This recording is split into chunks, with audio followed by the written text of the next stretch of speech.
और झारखंड सरकार totally fail है।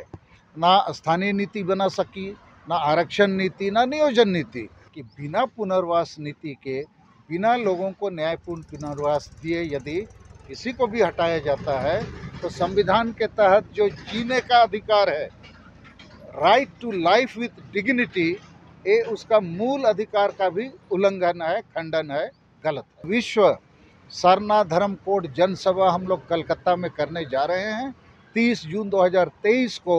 वहाँ पर पूरे दुनिया के आदिवासी को हम लोग आमंत्रित कर रहे हैं। सरना धर्म कोड के अलावे कुछ लोग जो दूसरे नाम से प्रकृति पूजा धर्म को ही आदिवासी धर्म, सारी धर्म, विदिन धर्म या कुछ भी नाम से कह रहे हैं, हमारा सुझाव है ऐसा करने से 2011 की जनगणना में जो सरना धर्म के नाम से 50 लाख से ज़्यादा लोग अपना नाम लिखाए थे, उनका अपमान होगा। खंडवार नियोजन नीति लागू करो।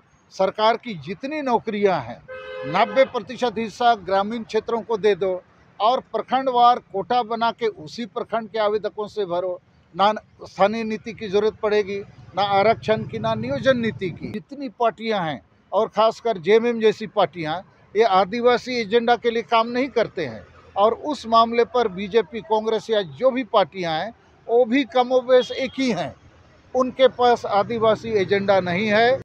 आदिवासी सेंगेल अभियान की तरफ से कलकत्ता के ब्रिगेड परेड मैदान में 30 जून 2023 को विश्व सरना धर्म कोड जनसभा का आयोजन होगा। लाखों लोग उसमें शामिल होंगे देश और विदेश से। और यह आदिवासी क्रांति का आज़ादी के लिए एक आगाज होगा, क्योंकि 150 साल पहले अंग्रेज़ों के खिलाफ भारत देश में कई बार आदिवासी क्रांति या आंदोलन हुआ है, लेकिन अभी फिर एक बार पूरे भारत देश के आदिवासियों के लिए, न्याय के लिए, अधिकार के लिए, आज़ादी के लिए हम लोग को आंदोलन करना होगा।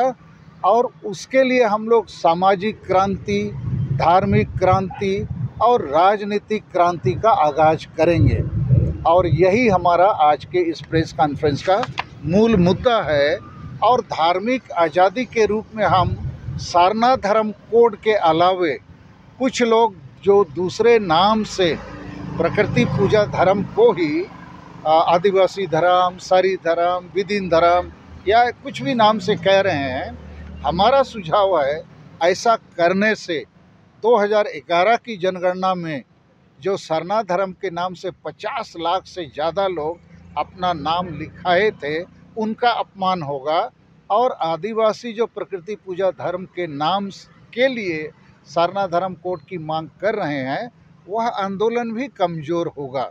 तो इसलिए सरना धर्म कोड के लिए ही आंदोलन होना चाहिए और 2023 में हर हाल में हम लोग को सरना धर्म कोड लेना है। और ये जो नियोजन का मामला है, इस मामले पर छात्रों का आंदोलन के साथ आदिवासी सेंगेल अभियान है। और झारखंड सरकार टोटली फेल है। ना स्थानीय नीति बना सकी, ना आरक्षण नीति, ना नियोजन नीति। नैतिकता का तकाजा है, ऐसी सरकार को इस्तीफा दे देना चाहिए। तो यही मूल बात आज हमारे इस प्रेस कॉन्फ्रेंस का। दादा, एक सवाल है कि सरना धर्म कोड को लेकर के आदिवासी कई गुटों में बढ़ते नजर आ रहे हैं। लोगों का कहना है कि ये सरना धर्म कोड सिर्फ झारखंड के लोग ही चाह रहे हैं, बाकी प्रदेश ऐसा कुछ नहीं कर रही है। नहीं, सरना धर्म कोड को ही संताल, मुंडा, उराव, खड़िया, भूमिज हो, जितने भी ट्राइबल्स हैं, 50 लाख से ज़्यादा लोग सरना धर्म कोड लिखा है 2011 में।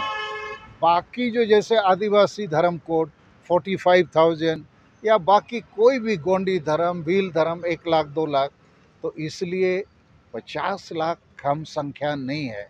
अभी जब भी सरना धर्म कोड को माने जनगणना होगा तो ये 50 लाख कई करोड़ में परिवर्तित हो जाएगा और इसको मिलना ही मिलना है, क्योंकि इससे भी कम है 44 लाख जैन धर्म वाला। तो हम लोग का ये आंदोलन आगे बढ़ रहा है और कुछ कुछ छोटे बड़े संगठन हैं, उनको मना नहीं किया जा सकता है। और इसीलिए विश्व सरना धर्म कोड जनसभा हम लोग कलकत्ता में करने जा रहे हैं 30 जून 2023 को वहाँ पर पूरे दुनिया के आदिवासी को हम लोग आमंत्रित कर रहे हैं। और यह आदिवासियों के धर्म की मान्यता का मामला संविधान के मौलिक अधिकार का मामला है, अनुच्छेद 25 के तहत।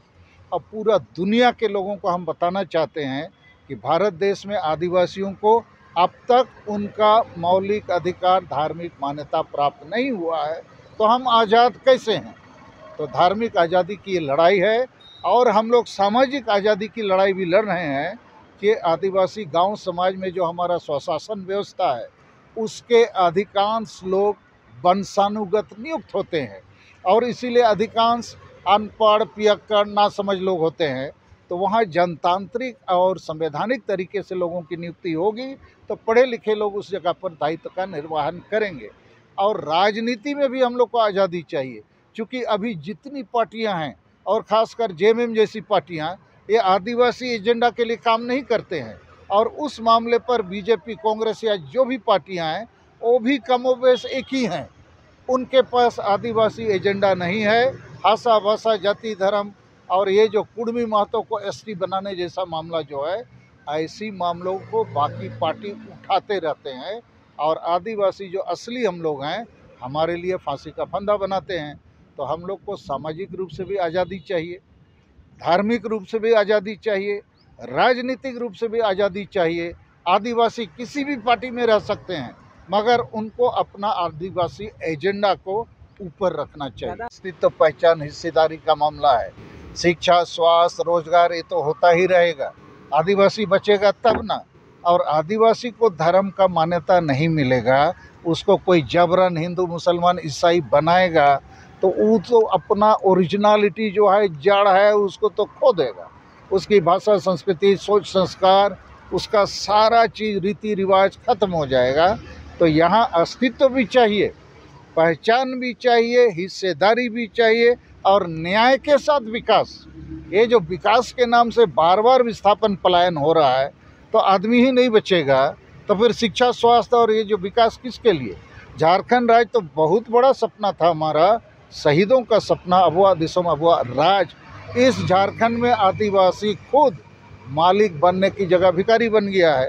तो इसलिए सरना धर्म कोड का जो आंदोलन है, ये धर्म आंदोलन से ज़्यादा एकता का आंदोलन है, अस्तित्व का आंदोलन है, पहचान का आंदोलन है, हिस्सेदारी का आंदोलन। शिक्षा के साथ इसका संबंध नहीं है। आदिवासी में अभी बहुत doctor, engineer, officer, IAS, IPS भी हैं। लाखों आदिवासी शिक्षित हो गए हैं, लेकिन आदिवासी एकजुट होकर उनके भाषा, जाति, धर्म, रोजगार का आंदोलन नहीं कर पा रहे हैं। जितने ज़्यादा लोग शिक्षित हो रहे हैं, पेट परिवार के लिए स्वार्थी होकर काम कर रहे हैं, समाज के लिए नहीं। और इसीलिए अभी गांव समाज में हमारा जो स्वशासन पद्धति है, उसके अगुआ भी आदिवासी को एकजुट करके आगे नहीं बढ़ा पा रहे हैं। MLA MP हमारे जितने हैं, जिस पार्टी से भी, वो भी आदिवासी एजेंडा के लिए काम नहीं कर रहे हैं। पढ़े लिखे लोग और अधिकांश सामाजिक संगठन के नाम से जो आदिवासी संगठन चला रहे हैं, और पढ़े लिखे जितने हमारे डॉक्टर, इंजीनियर, ऑफिसर, प्रोफेसर, वकील आदि हैं, वो भी आदिवासी का काम नहीं कर रहे हैं। इसीलिए अभी शिक्षा से ज़्यादा एकता और आंदोलन की ज़रूरत है। बिरसा मुंडा, सिद्धू मुर्मू, तेलंगा खड़िया, तिलका मुर्मू या जितने वीर बुधु भगत, फोटो हो, ये लोग पढ़े लिखे नहीं थे, लेकिन समाज के प्रति उनका प्रेम, मोह जो था, वो कुर्बानी के लिए उनको आगे बढ़ाया। आज समाज में वैसे लोगों की ज़रूरत है, वैसे नेतृत्व की ज़रूरत है, जो ज़रूरी नहीं है कि पढ़े लिखे लोगों के बीच में से ही आए। तो इसलिए सरना धर्म कोड आंदोलन एक एकता का आंदोलन है, अस्तित्व का, पहचान का, हिस्सेदारी का। झारखंड में पक्ष विपक्ष दोनों ही शिक्षित बेरोजगारों के साथ अन्याय कर रहे हैं, अत्याचार कर रहे हैं, शोषण कर रहे हैं। हमने तो सुझाव दिया है, प्रखंडवार नियोजन नीति लागू करो। सरकार की जितनी नौकरियां हैं 90% हिस्सा ग्रामीण क्षेत्रों को दे दो और प्रखंडवार कोटा बना के उसी प्रखंड के आवेदकों से भरो। ना स्थानीय नीति की ज़रूरत पड़ेगी, ना आरक्षण की, ना नियोजन नीति की, ना नीति की अपेक्षा माने इंतज़ार करना होगा, ना खतियान की ज़रूरत होगी। प्रखंडवार इस आंदोलन को, इस नियोजन नीति को लागू करने से 2-3 महीनों में सारी नौकरियां गांव देहात के लोगों को मिलेगा। अन्यथा वैसा कोई भी नियोजन नीति फिर बनेगा और केंद्रित तरीके से नौकरी बांटी जाएगी तो भ्रष्टाचारी लोग रांची में आके नौकरी खरीद लेंगे और झारखंड के असली आदिवासी मूलवासी को नहीं मिलेगा। झारखंड में लगातार विस्थापन और पलायन चल रहा है, तो झारखंड सरकार को चाहिए न्यायपूर्ण पुनर्वास नीति बनाना, ये सरकार का दायित्व है। तो ये सरकार ना पुनर्वास नीति बनाती है, ना विस्थापित होने वालों लोगों को न्याय प्रदान करती है।